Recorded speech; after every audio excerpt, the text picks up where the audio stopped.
waktu saya masih kecil, itu saya banyak melihat hal-hal tentang kekerasan ya. Ayah saya memegang ilmu pada saat itu. Dampaknya memukuli istrinya. Waktu dia cari ibu saya, dia melihat bulu-bulu dalam ibu saya. Dia bilang dia harus keluarin bulu-bulu itu. Makanya dia ikat. Kadang dia ikat, kadang dia telanjangin, kadang dia pukulin. Dia pakai balok ya. Pada saat itu dia pukul di kepala. Ibu saya robek kepalanya. Ibu saya sampai diikat kayak binatang. Dia nggak mau mukul mami. Dia mau mukul apa yang ada di mami. Ibu saya selalu bilang gini, bapak kamu tuh sakit, Suban. Papi tuh sakit. Dan timbul keinginan untuk menyembuhkan ayah saya. Saya pergi dengan ibu saya pada saat itu ke beberapa orang pintar. Tapi tidak sembuh itu. Tidak sembuh pada saat itu. Jadi ayah saya nggak sembuh. Saya pikir gini, apakah ayah saya mati aja kali? Ibu saya pernah bilang gitu juga. Keluarga saya juga pernah bilang gitu waktu saya masih kecil. Saking tidak bisa disembuhkan ayah saya dari tahun 1980-an. Tapi apa? Beliau sudah 2 kali.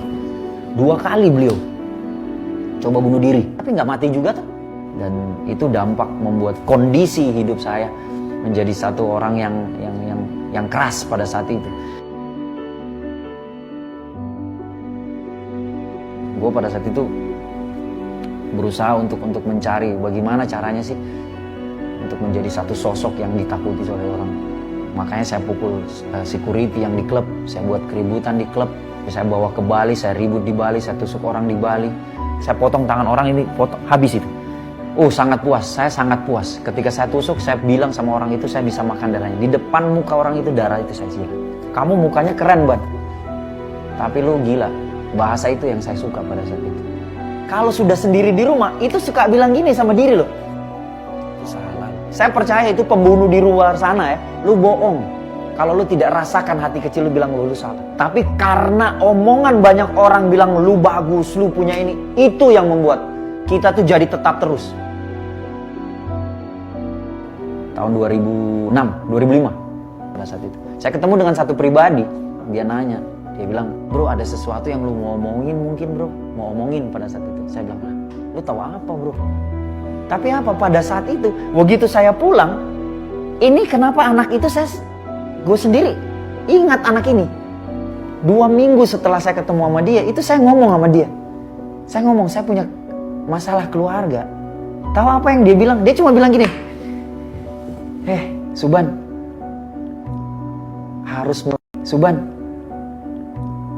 harus melalui lu dulu, baru seisi rumah diselamatkan. Terus dia doa, dia bilang, engkau melihat hati. Waktu dia ngomong tentang hati, itu saya sempat mau nangis. Saya nangis di situ. Ini yang tidak pernah saya alami dalam hidup saya. Bahwa Tuhan tidak melihat manusia, tapi Tuhan lihat hati manusia. Itu ada hari di mana saya telepon ayah ke daerah. Papi pada saat itu ngomong, papi saya ngomong ini, dia ngomong gini, Suban, jaga adik-adikmu. Jalanmu sudah benar nak. Papi sudah senang, papi sudah bahagia. Kalimat itu yang saya pengen dengar dari dulu. Bahwa papi sudah senang. Tiba-tiba gue dapat telepon, papi meninggal. Wah,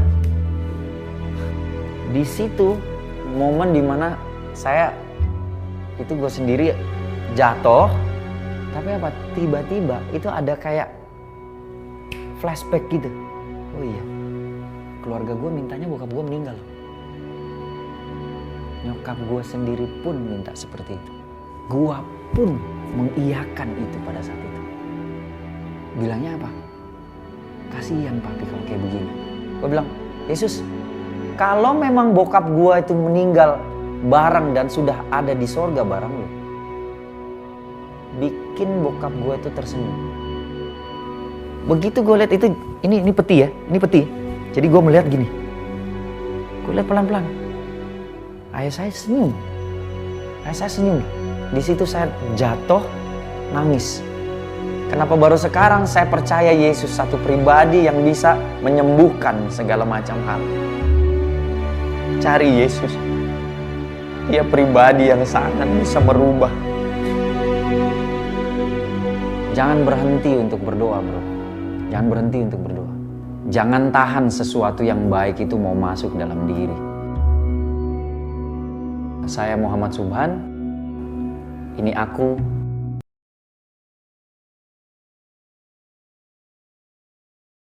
1, 2